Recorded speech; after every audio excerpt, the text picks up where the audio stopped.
You started coaching at the early age of 15. I did. So, how did you develop that coaching talent at such a young age? Well, I was raised by a single mother in Tennessee, and she was working 2 and 3 jobs many times, and she would take me to the local baseball field when I was really young. And at 6 years old, a coach said to me, who was a female, coaching Little League Baseball, son, when you grow up, you're going to be a great coach.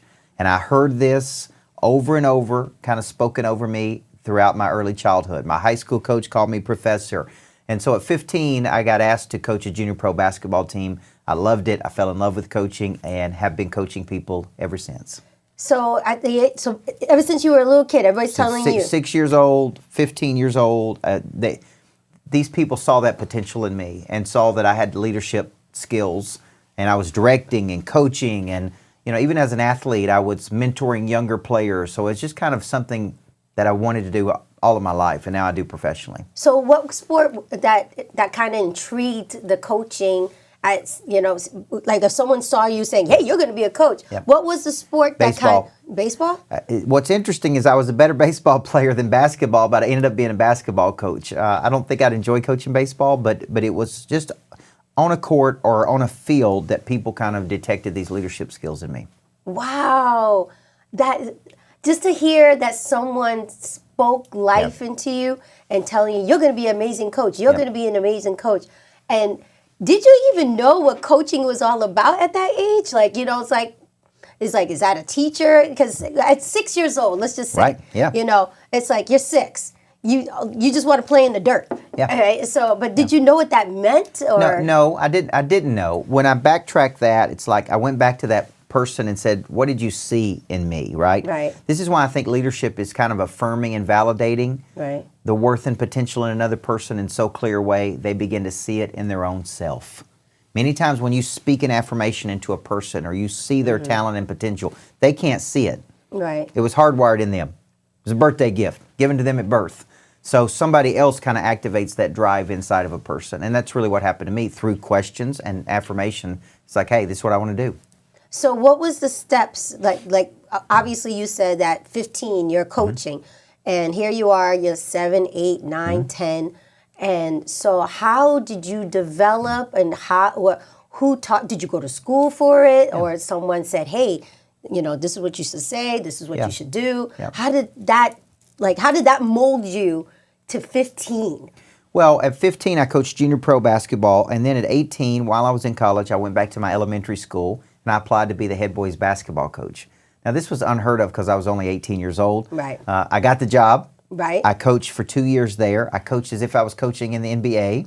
Right. And that led me to my next job at 19 as an assistant coach. And I worked under a guy who was a great coach, but he was really good with people. Right. And so I'm learning, I'm observing, I'm going to coaching clinics. I start reading self-help books when I was 18. Right. That's when I really got turned on to the psychology of activating drive inside of people. Right. So that was really a very important cycle in my life from 18 to 25. Okay. All right. So 2 questions, and hopefully you can give me a 2-part answer. So you said at 18, you won your first championship at 18. So what did that mean to you? Yeah. And then my second question is, during those years of coaching basketball, was there a time was there a time like in a mental state of awkwardness how did you overcome it? So, I'm sorry, 3-part question. So part 1, when I won a championship, I was so young. I mean, I was still a kid. I was 18 years old. I really didn't know what we had done. Right. It was just a cycle of, I think, just pouring into people. I was totally focused on it. I was, this is what I thought about. This is what I did every day. And so step 1 is I didn't really know what I had done at 18 until looking back going, man, I was 18 years old when I did that, right? Right. And then the second part is the awkwardness of 22 years old when I become a head coach. I was the youngest head coach in the state of Tennessee at the 2nd largest high school. Right. The awkwardness was I wasn't a fully matured leader. So I led primarily through fear those first couple of years because that's how coaches had coached me. Right. I didn't know how to be intense and positive. And so for the first 3 years, I was just trying to figure out how to be a better coach, how to connect with the players, how to really be a great leader. And that was kind of just part of my natural maturation of just growing up as a leader. Really around 25 years old is when that started to click. I started to be intense, but I was positive. And that's really when I started winning championships, is when I changed my demeanor. I changed how I communicated. Right. But you got to think, I was 10 years in at that point because I started at 15. So it wasn't like I just, you know, a lot of people say, well, at 22, I really started at 15. So that was 10 years into my coaching journey. So my next question is that during your coaching years, like, did you end up going to like a college or a trade school to help you develop?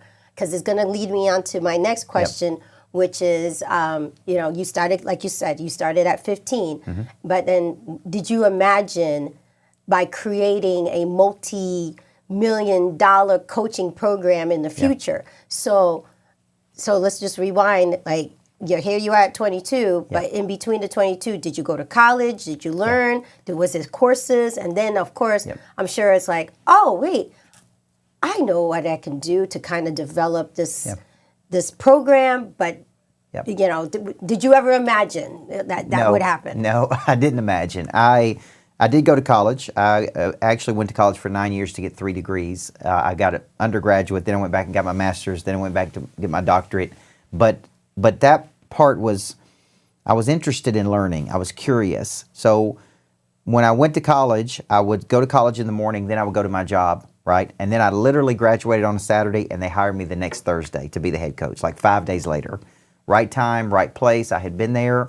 So it's like, okay, now I'm a head coach. And I'm 22 years old. I'm trying to grow up. I'm trying to figure this out. But I was fascinated by what I call inner engineering people, building competitive intelligence, activating the body, mind, heart, and spirit. See, at 18, I started really self-development, studying business. Right. And what I was doing was bringing business principles over to the athletic world, which was very unusual in those days. Because a lot of coaches weren't reading business books, right? Right. So I was going to coaching clinics, and then I got fascinated with leadership. Then, you know, like I said, building competitive intelligence. So around 25 years old, people were always asking me, what are you doing with the players? How are you winning this many games? Right. So I said, I don't have time to explain it. Why don't I just write a book about it? So I sat down and wrote my first book. That was number 1 of 17. And that started this business thing that I had no intention to do whatsoever. I wanted to coach in high school, win championships, go to college, be a major college coach. And when I wrote that first book, people said, we want you to come speak. And it was business people, like, come speak at my company, come speak to this. I'd go speak for an hour, and I wanted to go back and coach. And they would say, will you come back and coach our people? And then those people started to offer me more money in, you know, a day than I was making in a year. So it was like, okay, maybe I can do this. Maybe I have a skill set to go over here into the business world and coach people. But I hadn't won a championship yet, so I stayed for 6 more years until I did that. Because you were very determined to win a championship. Yeah, I felt very grateful that my boss hired me at 22 years old. I felt indebted that I should stay until I fulfilled my commitment. And so I didn't retire from athletic coaching until I was 31, and we had won a championship. Wow. So how did your coaching program come to life, and what was the strongest reason of building it? You know, obviously at 22, and you wrote these books. So how can you take me to that process? So when I wrote the book helped me to become more known. And so I started getting requests to speak. And I would just go speak thinking, I'm going to go speak for an hour and go back, right? Well, the business people said, we really liked it. We liked you.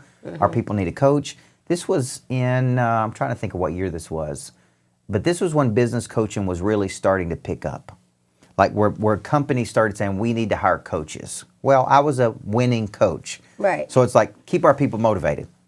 Our people need motivation. They need this. And that's the only way they knew how to say it. Come over and motivate our people.